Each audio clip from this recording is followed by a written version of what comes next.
أهلا وسهلا بكم من جديد. لا تنسى الاشتراك فضلا وليس أمرا. يستأنف الفريق الأول لكرة القدم بنادي الزمالك تدريباته يوم الاثنين المقبل استعدادا لانطلاق مسابقة الدوري المصري الممتاز. ويستعد نادي الزمالك لخوض مباراة البنك الأهلي المقرر لها في الأول من نوفمبر المقبل على استاد السلام ضمن مباريات الجولة الأول لمسابقة الدوري الممتاز دوري نايل في موسمه الجديد.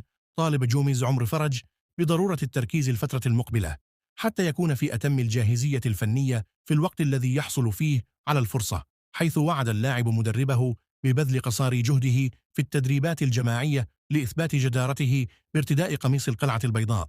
استقر مسؤولو نادي الزمالك على فتح ملف تجديد عقد رباعي الفريق عبد الله السعيد، حمزة المثلوثي زيزو، ونبيل عماد دونجا خلال اليومين القادمين، خاصة أن الإدارة تتمسك بحسم هذا الملف الذي يمثل أهمية كبيرة لديهم. وتؤمن إدارة نادي الزمالك بأن رباعي القلعة البيضاء من العناصر والركائز الأساسية في الفريق، والتفريط فيهم من المحرمات لديها. ولكن طبقا للنظام المتبع في النادي فإن هذا الملف من اختصاصات الجهاز الفني. ويبدأ غدا الأحد نادي الزمالك الاستعداد لمواجهة البنك الأهلي المقرر لها أول نوفمبر المقبل ضمن منافسات الجولة الأولى من عمر مسابقة الدوري المصري الممتاز لكرة القدم. الجهاز الفني للزمالك بقيادة البرتغالي جوزيه جوميز المدير الفني للزمالك منح اللاعبين راحة سلبية لمدة 48 ساعة بعد الانتهاء من كأس السوبر المحلي الذي أقيم بالإمارات، وانتهي مساء الخميس. وطالب البرتغالي جوزيه جوميز المدير الفني للفريق الأول لكرة القدم اللاعبين بغلق صفحة السوبر المصري من أجل الاستعداد لانطلاق مسابقة الدوري المصري الممتاز بنظامها الجديد، والذي لن يكون تحديا سهلا أمام الفارس الأبيض.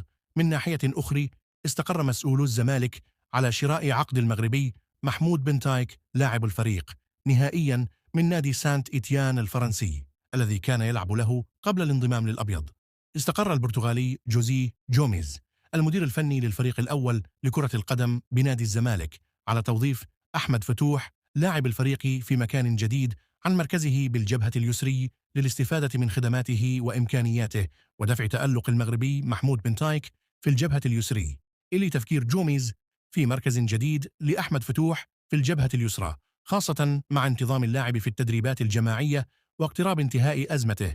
وينوي جوزيه جوميز توظيف أحمد فتوح في مركز 6 أو 8 في وسط الملعب للاستفادة من إمكانياته مع القلعة البيضاء، خاصة أن البرتغالي يؤمن بأن اللاعب من الأوراق الرابحة في صفوف الفريق في سياق مختلف. استقر مسؤولو نادي الزمالك على فتح ملف تجديد عقد رباعة الفريق عبد الله السعيد، حمزة المثلوثي، زيزو، ونبيل عماد دونجا خلال اليومين القادمين، خاصة أن الإدارة تتمسك بحسم هذا الملف الذي يمثل أهمية كبيرة لديهم. وتؤمن إدارة نادي الزمالك بأن رباع القلعة البيضاء من العناصر والركائز الأساسية في الفريق، والتفريط فيهم من المحرمات لديها. ولكن طبقا للنظام المتبع في النادي فإن هذا الملف من اختصاصات الجهاز الفني. محمود حمدي الونش مدافع الفريق الأول لكرة القدم بنادي الزمالك جاهزا من الناحية الطبية للمشاركة مع الفريق الأبيض فالموسم الجديد بعد تعافيه من إصابة الرباط الصليبي